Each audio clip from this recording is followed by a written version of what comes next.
Hi, my name's Phil. I like talking about politics, and in this video I'd like to discuss reports of polling into how the public see the various personalities as being responsible or not for the recent far-right terror attacks and riots, as over half think that Nigel Farage bears responsibility, as well as what the results say about various other prominent voices involved on various sides. First, just worth pointing out, I'd recorded a podcast with the National Rejoin March last week. It's come out today. It was supposed to come out on Friday, I think, but there was a bit of a delay, so it's out today. I've put a link in the description below. But anyway, back to this, because we've had polling about what the public think of the riots and the rioters and so on. We know that the vast majority do not approve of the violence. A majority of the country think there are immigration concerns, but they don't think that violence is the way to express them. And in actual fact, the vast majority think that the harsh sentences being meted out are absolutely fair, or in actual fact, in some cases, don't go far enough. But we've now got polling about, some of the personalities involved. So whether it is fair or not to characterise the attacks as the Farage riots, a lot of people are calling them Farage riots. Nigel Farage is not very happy about this. But it would appear that over half of the public think it's probably fair. That being said, the results are very mixed, and it shows just how divided we are as a country, because in terms of the major personalities, the results look like this. Top of the list is 54% saying that Tommy Robinson is to blame for the disorder. Now, it makes sense that more people would see Robinson as responsible than any other individual, I think. He held a huge rally in London just days before, in which he showed a highly inflammatory video containing false information, which our courts had already told him to stop propagating because it was full of lies and inciting violent hatred. Just showing the film put him in contempt of court. He then almost instantly fled the country, missing a court hearing about this very thing, scheduled for, I think it was the Monday after his weekend rally, and the same week that the riots kicked off in. While the riots and terror attacks were raging, Robinson was well out of the picture, sunning himself in Cyprus, then Greece, and then Spain, doing a right old tour of the old holiday destination spots. But he wasn't quiet. There was still plenty of activity from him on Twitter and other platforms.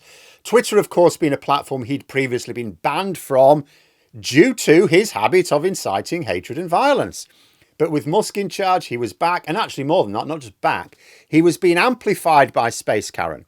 In fact, 44% of the public also hold Musk responsible for the riots as well.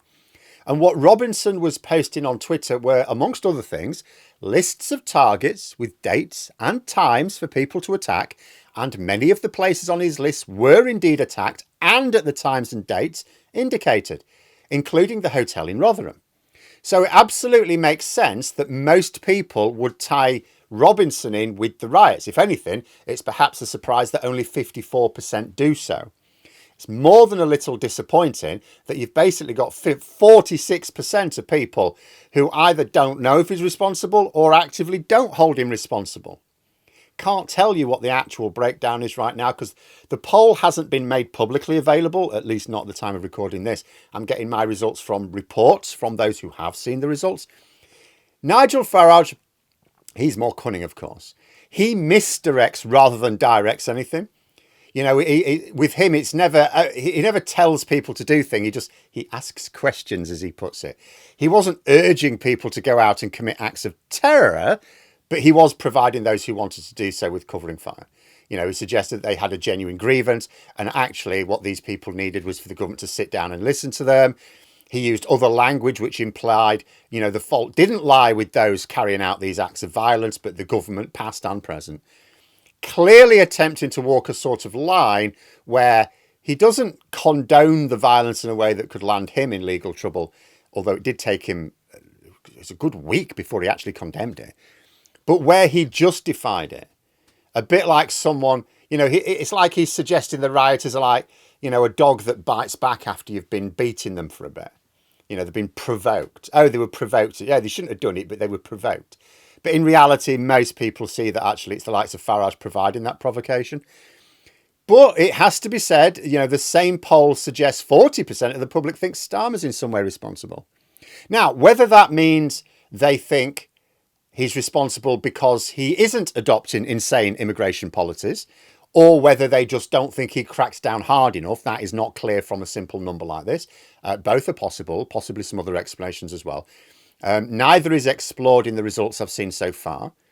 For example, one of the causes could be, so several senior Tories had tried to suggest, even while the riots were going on, that Starmer wasn't doing enough. Tom Tugendhat said he would have stopped the riots sooner.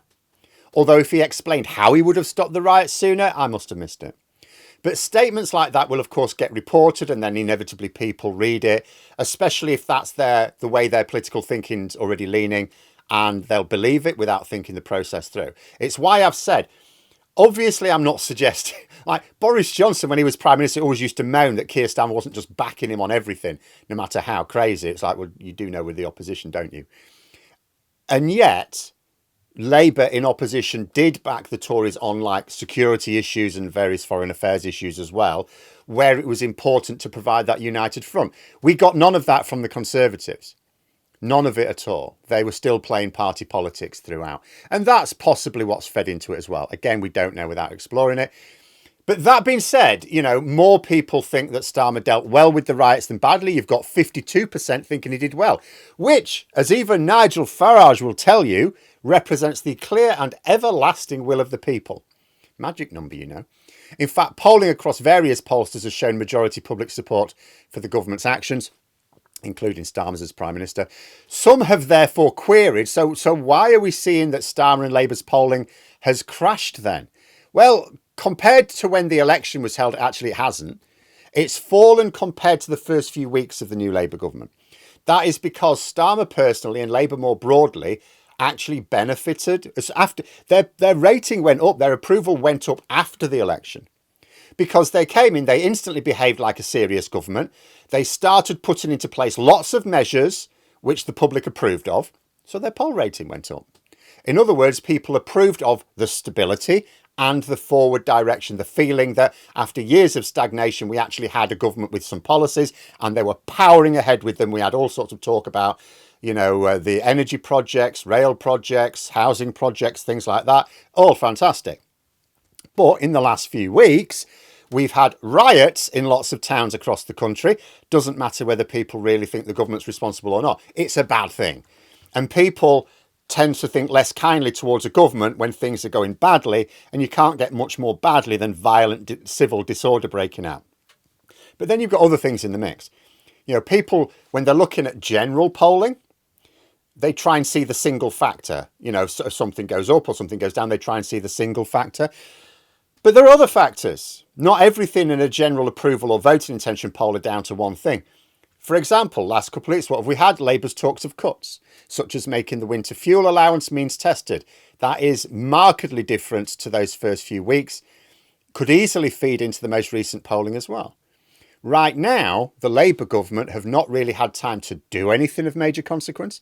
So judgments are based on the apparent direction of travel, what people think the policies will lead to, rather than concrete results, as well as the general state of things. Be a long time before there are any actual concrete results to base a judgment of the government on. But the polling is still where it was when they won their majority. It's also worth pointing out there isn't actually much party polling going on right now anyway, because there isn't much need just a few weeks after an election when most pollsters are still working on identifying weaknesses in their model in order to make them better.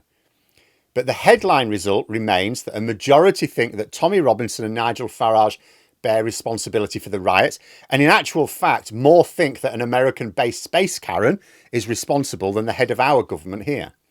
But as more people pin the blame on Robinson than Farage, which I think is probably a fair assessment, he's certainly more directly responsible as far as I can tell. So maybe we should compromise. Maybe we should call them the Robinson-Farage riots. I mean, if Nigel Farage doesn't like them being called the Farage riots, I think that's fair enough. We've even given him second billing in deference to the will of the people, which Nigel Farage is all about. So Robinson-Farage riots maybe. Maybe the next group to commission a poll could ask that specific question. What should we call these riots?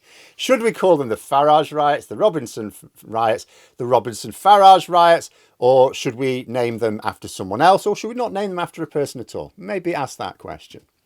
But there we are. Those are my thoughts. If you enjoyed the video, please subscribe for further content and click the like button. You can also sign up for memberships if you'd like to support the channel further. Thanks for watching, and until next time, I'll see you later.